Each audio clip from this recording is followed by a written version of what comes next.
I have learned that the importance of the first chapter cannot be overstated.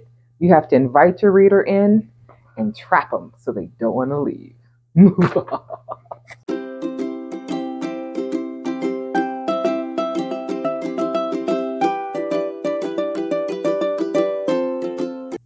Hey, bookies. So I'm trying to work on this project or this book that I've had in my flash drive for years. I love the premise, I love the idea of it, but I still haven't gotten it written. It seems like every time I finish a book and I'm going to start a new project, for some reason it always gets pushed back and rejected for like another idea that I'd rather work on. I'm finally going to prioritize it and actually get it written. Of course, my outline is done since I'm a total planner right down to the sentence structure. My goal for this week is to get the first 3 chapters on paper, but that's like a mommy week. So since I got kids, a goal of a week really equals more like a month, just so you know. So the last book I wrote, I actually really struggled with the beginning. Like I must have rewrote the beginning like 4, 5, 6, 7, 10 different ways. It was a little ridiculous and very overwhelming. And I did all this time and research looking at all the other stories I've written or read of other people's, because it sounds like they got it down and more together than I did. And I tried to figure out a basic formula for how I could write my first chapter. I did want to record it and share it for other people and remember it for posterity's sake. That way, the next time that I want to pull out all my damn hair when I'm trying to write the first chapter, I can just remember this simple setup that I came up with. My first step was deciding and figuring out what is the inciting incident of the story. The inciting incident, as I call it, and I know a lot of people call it that too. The inciting incident is basically the first big event that puts the story into play. Like in A Court of Thorn and Roses, it was the fact that she killed the wolf.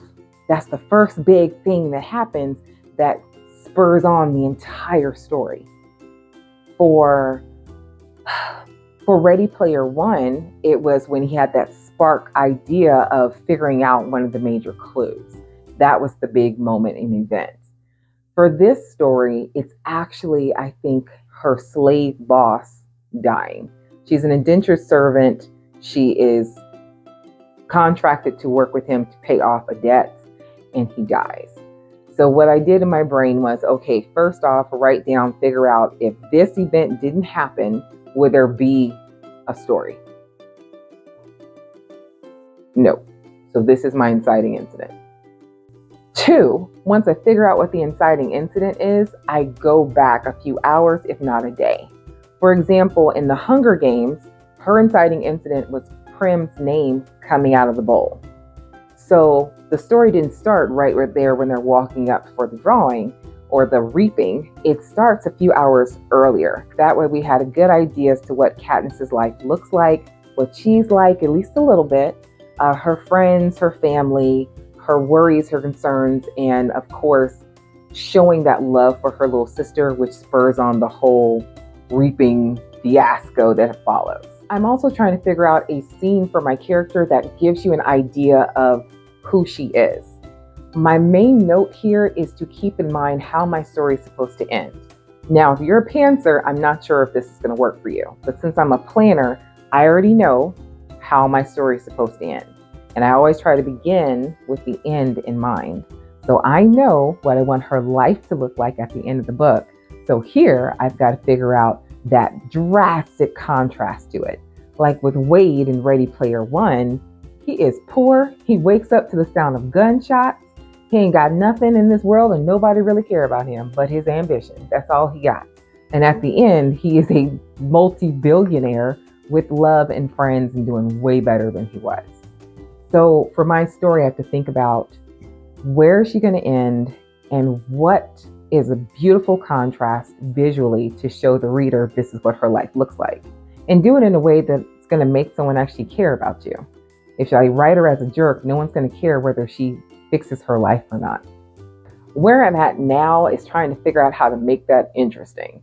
You don't want to just say, okay, my character got up and had this for breakfast and went on her day. I want it to be more interesting than that.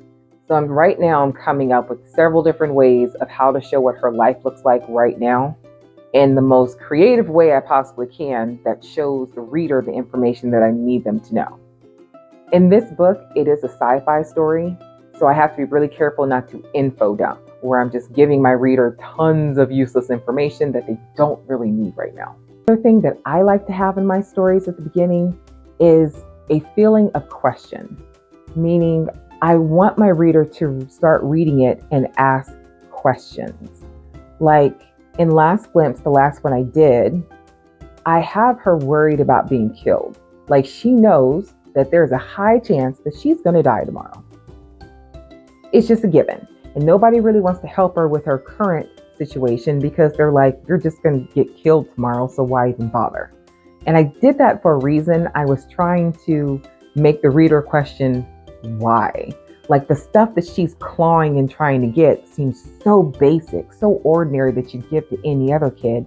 So what's so different about Prue that they refuse to give it to her? But that's my other note to myself when I'm trying to work on this new book. What can I introduce that hints at my world building, but doesn't overwhelm my reader, but makes you go, why and what is going on? Like in the Hunger Games, for me, it was them talking about why we don't hunt or we don't do that on reaping day. Not on reaping day, as Gail keeps talking about. And I'm like, what the freak is reaping day? That's the fun part. So I'm trying to write that into this current work in progress.